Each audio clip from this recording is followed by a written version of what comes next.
去咗3日江西，咁由韶關出發，有幾位朋友一齊去啦。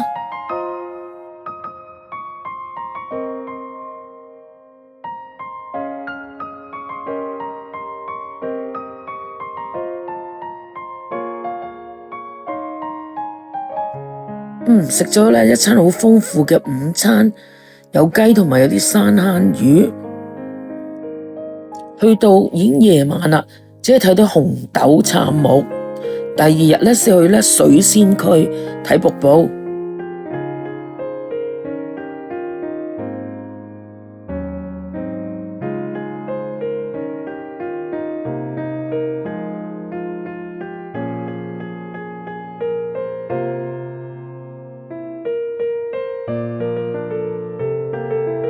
那远沙路换我曾千百次路过，半山腰摘几朵，便飘香歌颂着那份简单。离开后就再也没见过单纯飘的火车，一路上啲風雨好靚喎，我哋去到個地方咧叫紅墟，其實咧就係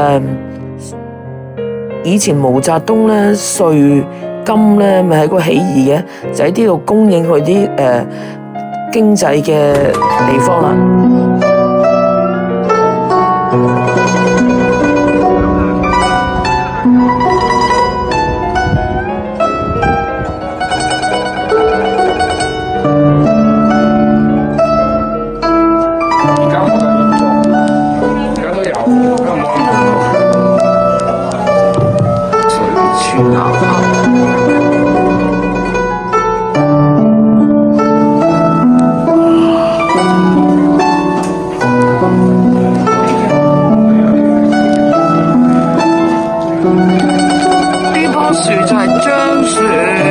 460年代啊，明朝嘅。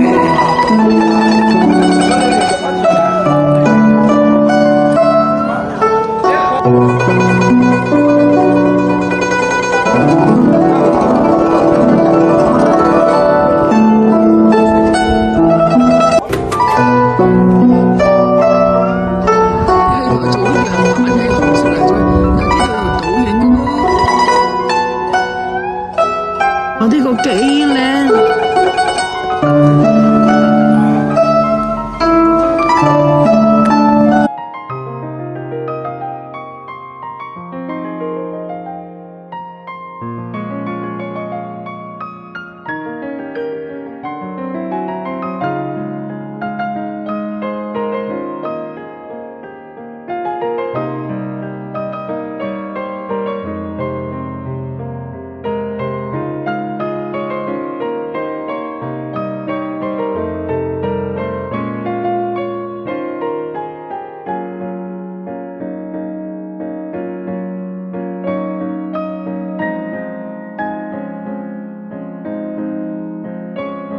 好黃昏時候咧，就嚟到桃園梯田。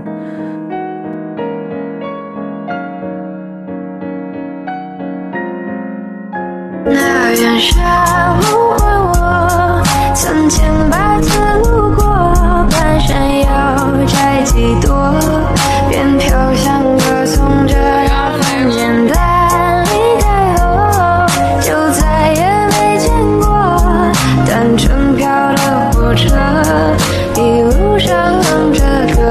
他们说离开家便是流浪，不管多远啊，当你想念的時候，記得開窗。第三個行程咧，就去到咧燕翼圍喎，係一個客家村嚟嘅。咁佢嘅嚟自《詩經》嘅意思，希望啲子孫咧繁衍啊。我哋中午食飯嘅地方，你哋跟住我行嘅，我就會停大概就係咁樣。如果你哋孤單單的小伙子不顧寂寞，徘徊樹下直至天際路月兒。秋風中湧起的某夜，遺留他的窗邊有個故事。孤單單的小伙子不顧寂寞，樹下直至天際路越遠，秋風中湧起的朗夜，遺留他的窗邊有個故事。孤單單的小伙子不顧寂寞，徘徊樹下直至天際路越遠，秋風中湧起的朗夜，遺留他的窗邊有個故事。孤單單的小伙子不顧寂寞，徘徊樹下直至天際路越遠，秋風中湧起的朗夜，遺留他的窗邊有個故事。孤單單的小伙子不顧寂寞，徘徊樹下原來啲客家米酒咧就會燒下去嘅，所以咧我叫燒酒啦。遺留他的窗邊有個故事。每一瓶酒都係要經過呢一個步驟。的小伙子不顧寂寞，呢個步驟咧，徘徊樹下直至天際路越遠，燒㗎啦，秋風中湧起的朗夜，遺留他的窗邊有個故事。孤單單的小伙子不圍屋嘅村民咧，就會喺度買下啲土產啦，嗱啲就係嗰啲圍屋啦、青磚屋啦。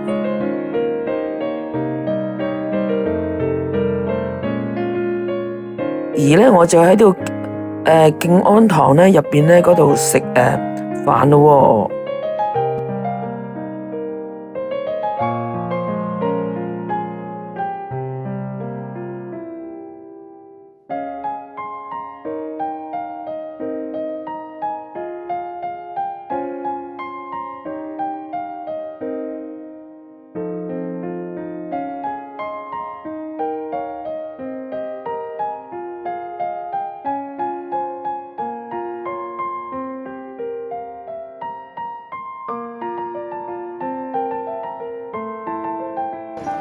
得未？